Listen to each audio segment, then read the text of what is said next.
Increasing the cost of tobacco or setting a minimum price could be used as part of a campaign to drive down the number of smokers in Scotland.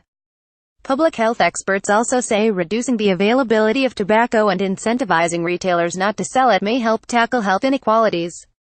The proposals come after the Scottish Government announced it will introduce minimum alcohol pricing next May. NHS Scotland figures show smoking causes over 10,000 deaths each year. The government body has described tobacco use as the biggest cause of preventable death in the country. NHS Health Scotland and the Scottish Collaboration for Public Health Research and Policy SCPHRP at the University of Edinburgh have put forward the ideas as part of a new national tobacco strategy. They also want to see mass media campaigns to encourage smokers to stop and reduce exposure to second-hand smoke. It is recommended that effective policy actions should focus on reducing health inequalities. More than 1 in 5 adults in Scotland, 21%, currently smoke, which is down from 28% in 2003. Poorer areas, however, adult smoking levels have been static since 2013, and rates are still highest in poorer areas, with 35% of adults in the least well-off areas smoking compared to 10% in the most well-off. Dr. Garth Reid, Principal Public Health Advisor at NHS Health Scotland and one of the study's authors, said Scotland's health is improving, but the gap between the health of the best and least well-off is widening. It's where we are born and the conditions in which we live that influence the likelihood of whether or not we smoke. Findings from this study highlight that changing the price and availability of tobacco could contribute to reducing health inequalities. The report points into the success of recent strategies to reduce cigarette brand awareness among young people.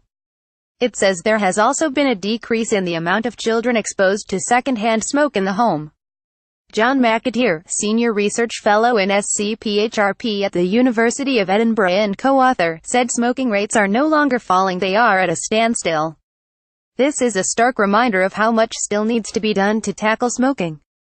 Our study indicates what experts in the field think are the key areas that the Scottish Government should focus future tobacco control policy actions upon, in order to build on the successes of the 20,132,017 strategy. Illicit trade report was welcomed by Scotland's Public Health Minister, Aileen Campbell, who said it endorsed the Scottish Government's tobacco strategy.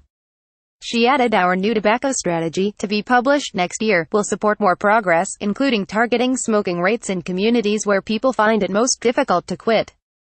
The Smokers Campaign Group Forest described the tobacco pricing plans as patronising and deeply offensive. Spokesman Simon Clark said this middle-class war on smoking has to stop. Tobacco is a legal product, and if adults choose to smoke knowing the risks, that choice must be respected. Making tobacco even more expensive would discriminate against those who are less well off. It will also fuel illicit trade by encouraging more smokers to buy tobacco illegally.